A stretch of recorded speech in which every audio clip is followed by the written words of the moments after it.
as you chart your course, I would say don't try to chart your course for the next 30 years, by the way. I think that is, you could chart your course for maybe the next 5 and say, what are the key important things that I want to do in the next 5 years from a career standpoint? But then just be super open to opportunities.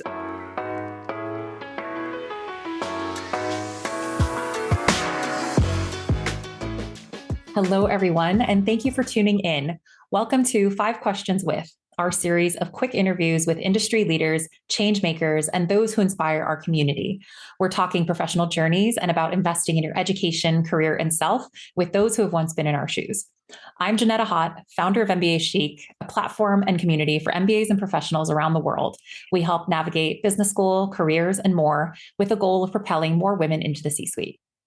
Speaking of the C-suite, I'm here today with Carolyn Miles, former president and chief executive officer of Save the Children and professor of practice and special advisor to the dean at the University of Virginia's Darden School of Business. Today, she teaches and is building the sustainability curriculum at Darden while also focusing on bringing in and supporting more women and underrepresented individuals to Darden for their graduate studies. Prior to that, she was at Save the Children, an organization that gives children a healthy start, the opportunity to learn, and protection from harm. And the global movement has served over 155 million children in the US and in 120 countries. Joining in 1998, then serving as the chief operating officer from 2004 to 2011, and ultimately leading as president and CEO from 2011 to 2019, she led the organization in doubling the number of children served around the world. She championed issues like hunger, learning outcomes, and ending preventable child deaths with a focus on women's and girls' issues. In 2015, she was named one of the 50 world's greatest leaders by Fortune magazine and was inducted into the Connecticut Women's Hall of Fame. She served on numerous boards, including the Door Institute, Blackbaud, and the University of Virginia's Darden School of Business, where she received her MBA. Thank you for being here, Carolyn. I'm really looking forward to this conversation. Thank you. It's great to be here. Thank you so much. All right. So this is MBAchic, so it makes sense to get to this right away. What drew you to the MBA? And what did the MBA mean to you, the investment in yourself and your career, now that you're on the other side, and now that you're also back at Darden in this new capacity? Well, I think for me, it came at a time in my life. I was in my mid-20s, and I had a degree in animal behavior in undergrad. So I did not have a lot of business, but I found myself in a sales job coming out of college, which was great, which I really enjoyed. But I really wanted to do marketing. And so I actually, very luckily, I had a great boss who was one of my first mentors. And I had really not thought about going back to business school. And he said, this is a way to really think about making a pivot in your career. You could stay here and do that over, many years, or you could go back to business school and be able to make that pivot. And that's one of the things that I think is so important that business school allows you to do. For me, it was getting the foundational pieces of business education, and it was making that pivot into marketing, which is what I really, really wanted to do, or thought I wanted to do, and gave me a chance to figure that out. So it was a great move. And I see so much of that pivot piece still happening today with my students. That's a really big part of why people think about business school. Absolutely. And it can be such an unlock, right? It's great to see sort of now on the other side of that, seeing students kind of follow and helping them pursue. And so, as you mentioned, you went from business school to the private sector, and then you found your way into nonprofit and the INGO space. And you spent over 20 years at Save the Children. And by the way, you were their first female CEO, I should add. Did you always have this sort of path in mind? And what's driven you as a leader, or perhaps serves as your leadership philosophy? I have to say, I had never had pretty much any of the pivots that I made in my career in mind. And I think that's something to keep, at the back of our minds as you think about kind of your future and your career. I think for me, it was doing things that I was really, 3 things I think about. One is, can I learn something in the next thing that I'm going to do? 2 is, can I add value? And 3 is there something in there that I'm passionate about? And I would say from my first pivot from the business world when I was living in Hong Kong, actually, and went from American Express to a startup coffee company that I did with a classmate from Darden, actually. And that was all about, this is something I know I will learn a ton about. I know I will learn a lot in this particular next piece of my career. And it was never about, will I make more money or will I climb the ladder in terms of the decisions that I made? It was always about, is this something that I think I can add some value? I have something that I can add value to. I know I'm going to learn something, and there's a piece of this that I'm really passionate about. And small business I was passionate about. And so that led to that piece. The real big pivot that happened in Hong Kong was my understanding of the impacts of poverty on children. So we traveled an awful lot with our kids while we were there, and just those differences that my kids had versus the kids that I met was just a really big wake-up call. And I thought there's got to be something I could do. I've got some skills, or there must be something that I could do. And so when we came back from Hong Kong, I really wanted to go into the nonprofit space, and I really wanted to do it with a company, an organization that focused on children. And then it was another Darden connection that got me into that role at Save the Children, that first role. And I thought I'd only stay for a couple of years. And after 22 years, I did finally retire from Save the Children. But it was a fantastic pivot. So. Wow. What a ride. Yeah, of course. And just kind of being open to that, right? The network and the magic that kind of happens, going in with a goal and, being open to being inspired to do something new. That's great. And that's literally how I got to Darden. It was another opportunity to make a pivot. So, but I never in a million years could I have laid all this out and said, yep, that's what I'm going to do. And there's how I'm going to do it. And I always say to students, you have to keep yourself totally open to these opportunities, because that's where the magic happens, as you said.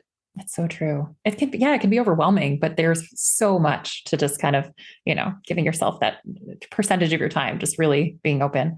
Oh, fantastic. So, okay. So this next question, we've kind of shared a bit, you're figuring out, can I learn? Can I add value? What do you think has been key to your success? And, who inspires you? Or, have you had anyone serve as a mentor or a sponsor along the way?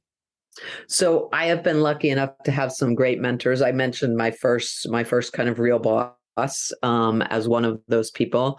When I was at American Express, I had a boss that really helped me think through the work-life balance piece, because I didn't have children yet, but I knew I wanted to. And I really was struggling with how to do that. And she was very good at setting boundaries and saying, here's when I'm in the office, here's when I'm not. And when I'm not in the office, I'm not in the office. I'm taking care of my kids. And she was a great role model, I think, from that standpoint. And then I guess my biggest inspiration has come from my work at Save the Children, when I see how people with so little, and especially young people with so little and so many things maybe stacked against them, above those odds, they are able to be successful. They're able to really get to a new place in terms of getting out of poverty, having opportunities, moving their lives forward for their families, for themselves. And that has been totally inspirational, because I think whenever I think, oh my gosh, I have so much and to do, and I have so many things I'm struggling with, I think, my life compared to many of the people that I met is really easy in comparison. And that was a huge inspiration for me always. Yeah. Wow, absolutely. And such perspective it brings to everything. Right. Wow. What a gift. Okay. So this is sort of a multi-part, but let's give this a go. And we've kind of talked about this, right? But what are you most proud of during your career for Save the Children, started, private sector beforehand? What's been the most challenging, and what's been the most surprising, and why? We've got a minute. So, yeah. Okay. So I would say proud of, there's maybe a couple of things. One is I have always been proud of being able to have friendships throughout my career that are not connected to my work that are really external friendships that I really have leaned on. I have a network of women from college, from Darden, from even high school, from my work at Save the Children, these little networks of women that I have continued to stay in touch with and be able to lean on when I need them. And I think that is super important. And we really do, I think, all need that.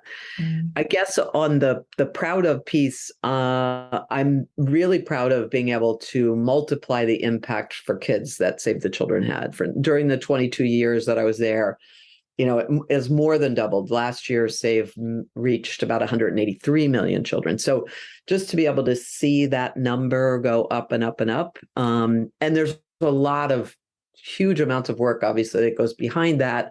A lot of it, growth of revenue, et cetera. But the money part is only to make the impact happen. So what I'm really proud of is the impact that we've been able to make happen at Save the Children.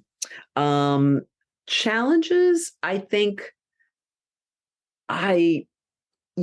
certainly early on in my career, there were a lot of challenges just being a woman in the workforce. And so just kind of overcoming those, I always found that you just had to do the absolute best job that you could do. Oftentimes, if you're a woman, that might have meant working harder, frankly, and working smarter. But it was just always doing the absolute best I could and kind of calling out where maybe things were a little off kilter. I was lucky enough to work for organizations that actually, I think, were quite progressive in terms of equity in the workplace. So I think that was probably a little easier given the choices that I made, but you do have to make those choices, I think. So those were some of the challenges. And surprising, I guess what's surprising to me is that I've been able to come into different positions and take those skills that I had from the last place, even if the last place was totally different than the next place.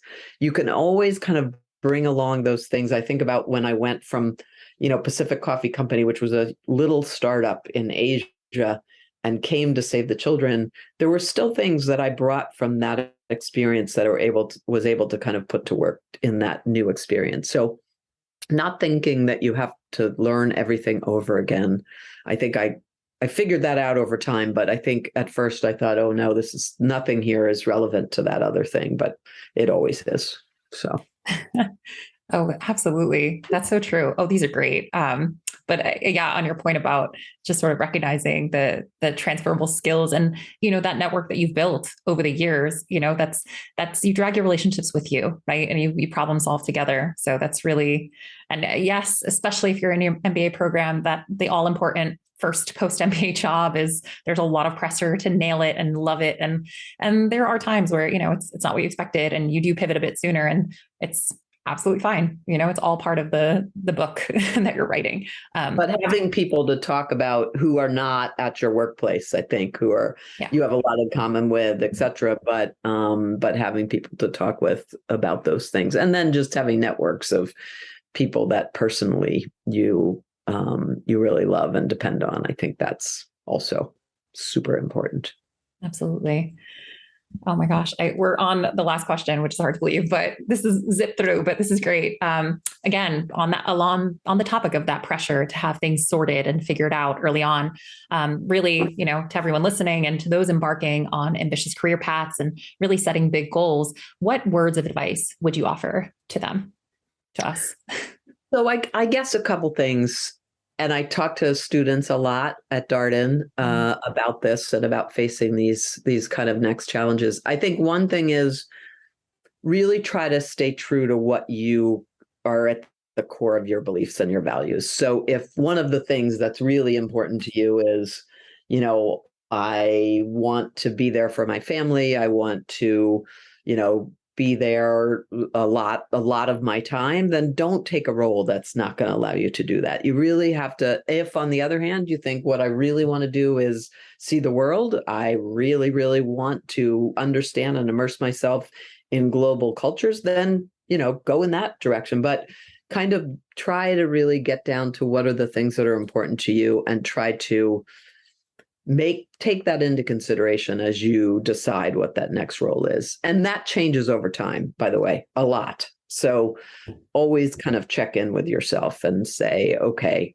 I'm gonna check in and see if that's still true, because maybe things have changed. Maybe I no longer want to travel the globe and do those things, and I really want to stay put in one place and be closer to my extended family or whatever it is.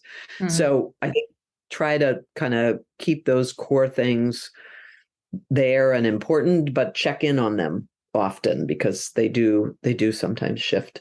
So another piece of advice I might offer is that if you decide that you do want to go forward in your life with a partner, being really clear on picking that partner and making a good choice. And that doesn't mean it's somebody that is always going to say yes to you, but it is somebody that's always going to be there for you. They might say no, they might say yes, but somebody that you can depend on, and that is a really important decision in your life. And so don't just kind of rush into that. I think that's super important.